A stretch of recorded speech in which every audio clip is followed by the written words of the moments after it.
Warning: this video contains explicit truth that may offend some snowflakes. Viewers be advised.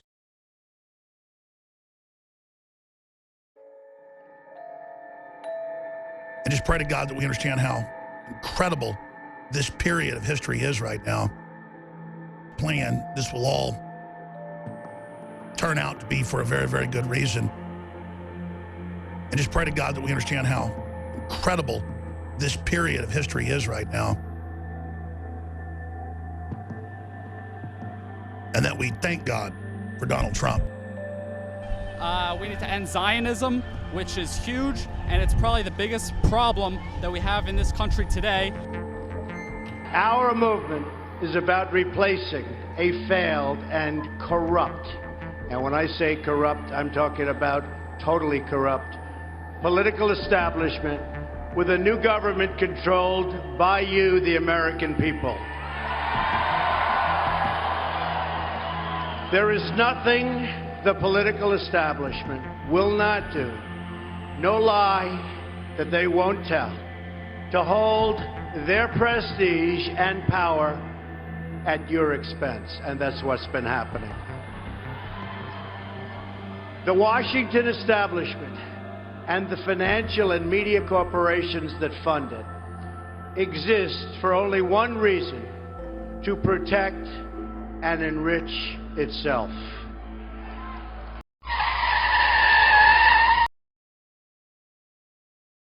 He wants the system to keep running as it is and run smoothly while he goes around and just, makes the name for himself and talks about how amazing and tremendous this country is and what an amazing job we're doing. So it's funny because he has two different personas. One of them is, I'm going to pretend to be the anti-establishment guy and rally people up nonstop and be a politician and be good at it.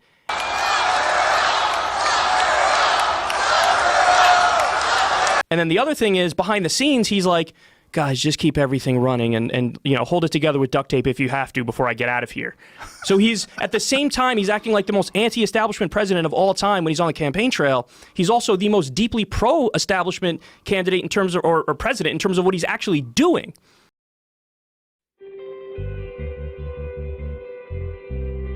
We are going to Washington, D.C., and we are going to drain the swamp.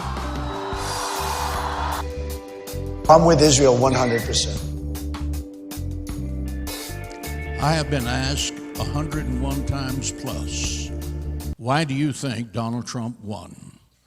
And I have an immediate answer: because he was the only one that was blessing Israel. And let me be clear, I would vigorously oppose any attempt by outside parties to impose a solution, including by the UN Security Council.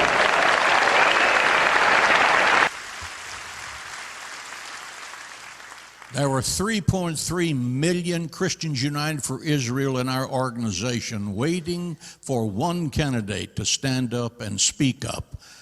The evangelicals flooded the voting booths this time like at no time in our history. When I'm president, believe me, I will veto any attempt by the UN to impose its will on the Jewish state. It will be vetoed 100%. America first. America first. I only step in and endorse someone when I recognize that God has sent that candidate to us to help the Jewish people. And that candidate is the opposite of evil. That candidate is a messenger from God. And such is the case with Donald J. Trump. We are here today to remember and to bear witness, to make sure that humanity never, ever forgets. The Nazis massacred 6 million Jews.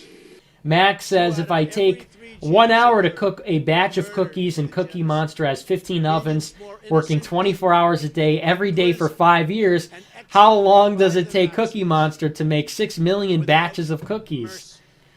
Without even a sign of mercy.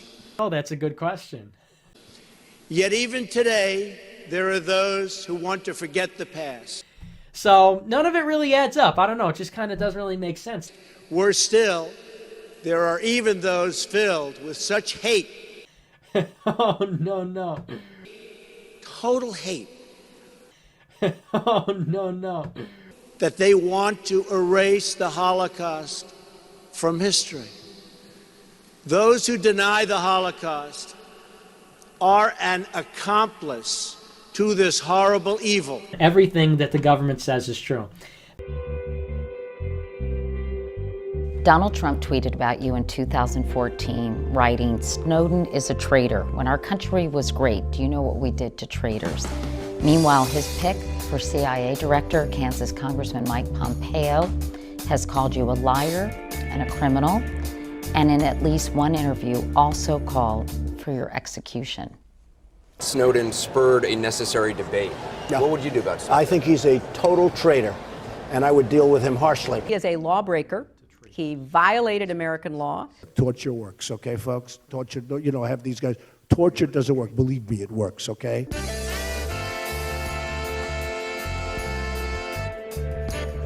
I haven't been offered to sell out in a long time because they know I'm already sold out to somebody else.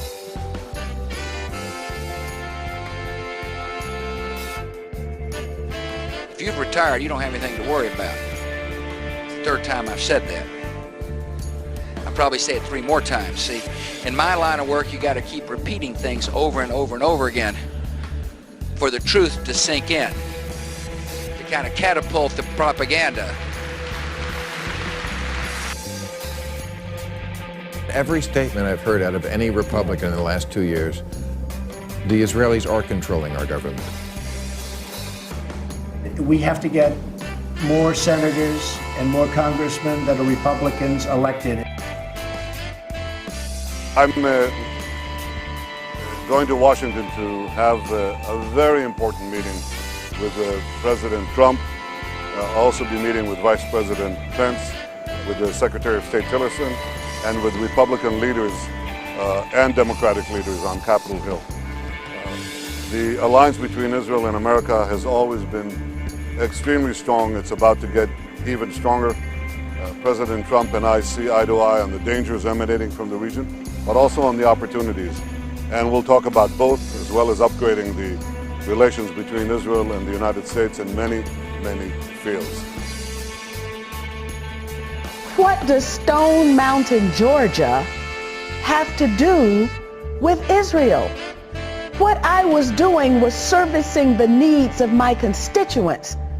And I was not allowed to do that because I did not toe the line on U.S. policy for Israel.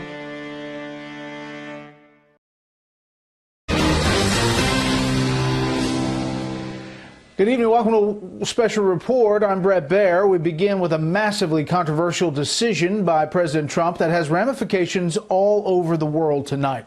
He is expected to announce in a speech tomorrow the start of the process of recognizing Jerusalem as the capital of Israel and moving the U.S. embassy there from Tel Aviv.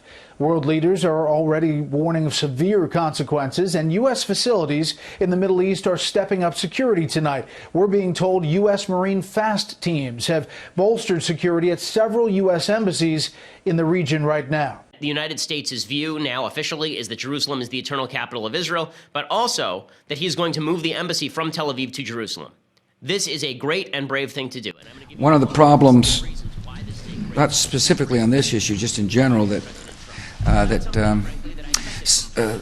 put it this way, money trumps peace sometimes.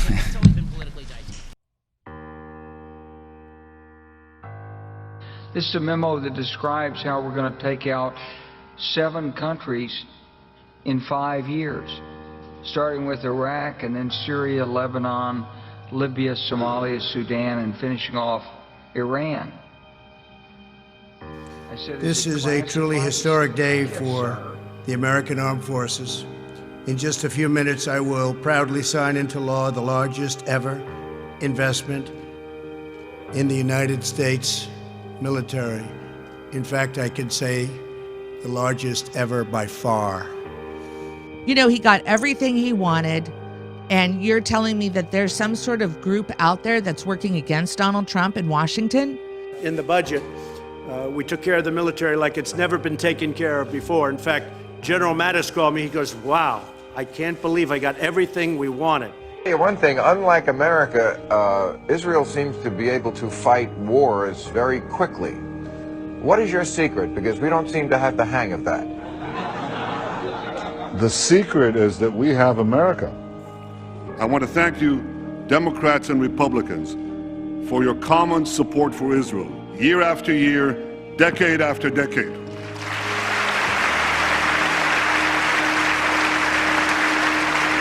And I will always be grateful to President Obama for that support. There has never been a greater enemy to Israel than Barack Obama.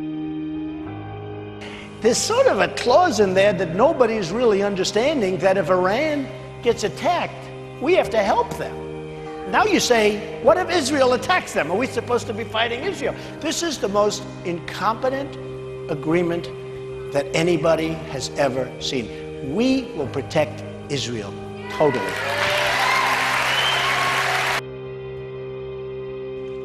It's a very bad deal. We're better off without it. Trump is coming off his latest win last night in Oregon and is expected to meet sometime today with former Secretary of State Henry Kissinger to discuss foreign policy.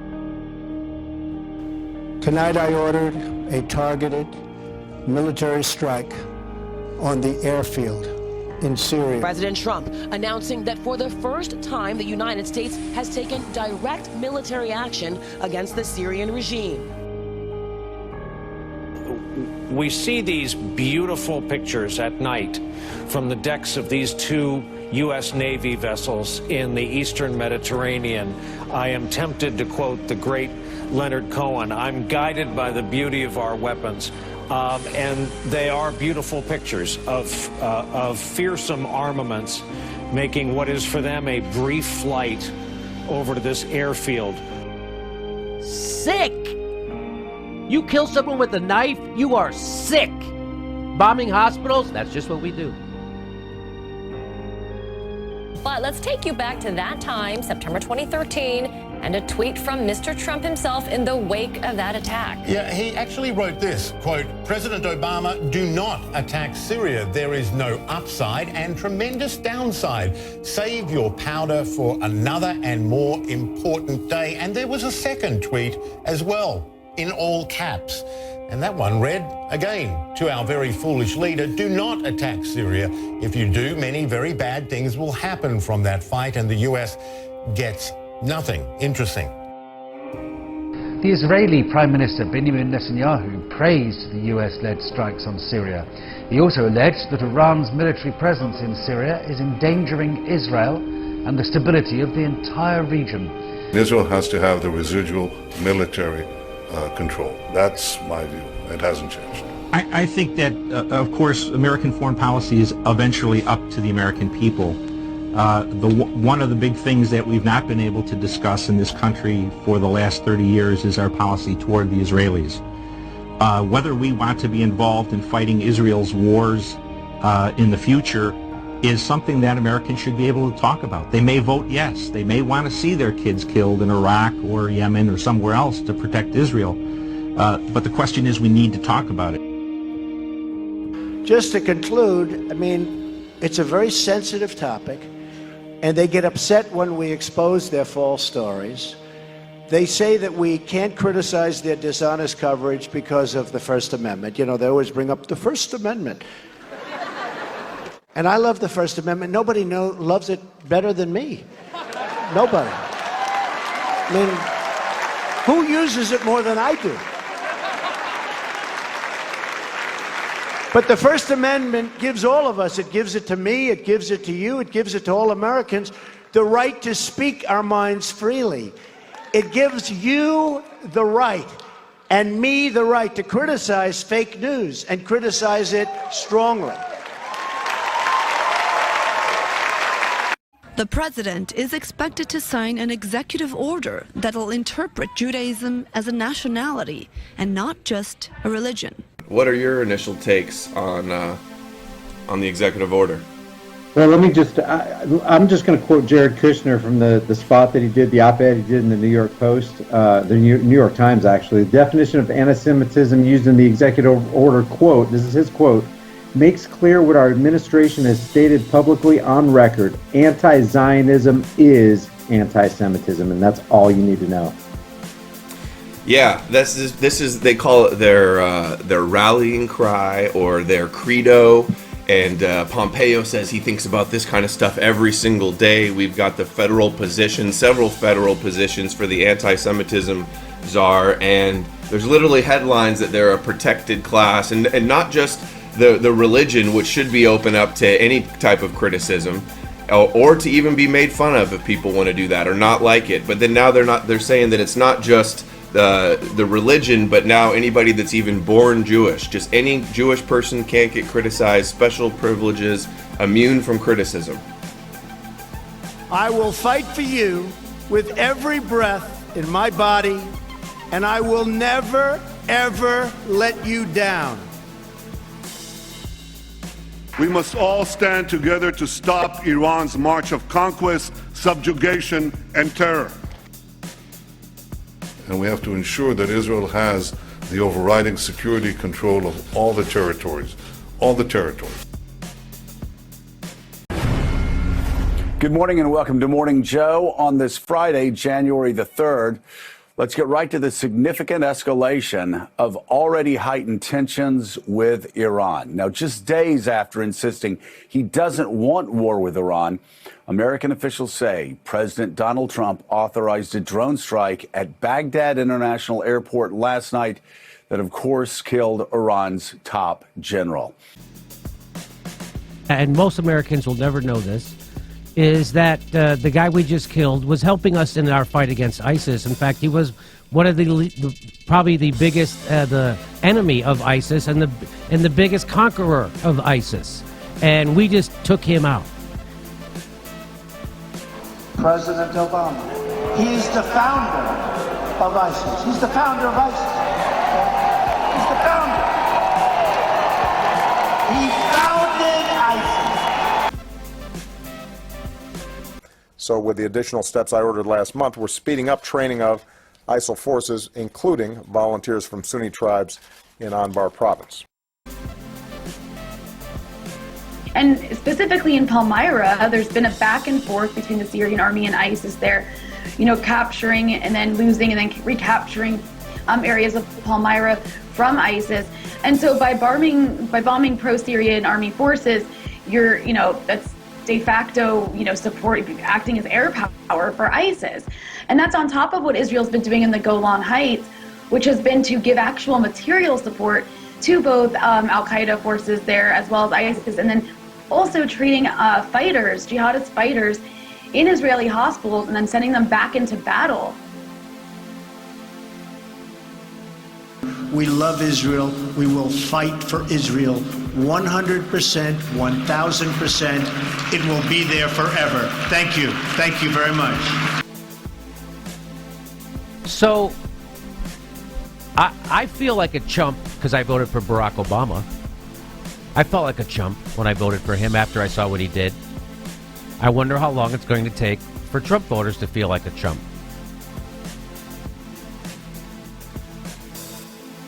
So there's a lot Iran can do, and it's not going to work out well for Donald Trump. The only person I can see this working out well for is Benjamin Netanyahu. Mm-hmm. As a matter of fact, those quotes about wiping Israel off the map, just as a favor to me, look it up and check the real interpretation.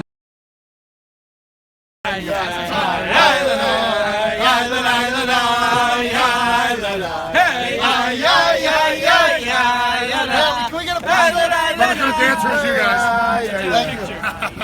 Alex, you're a great man. Well, you guys did are awesome. this. You made it all happen. of us together. Yes, Alex. Can you feel the evil? It's starting to panic. Yeah. Can you feel it's like running. Yes. Yes. Take a picture. Right here, picture right there. All right. Awesome.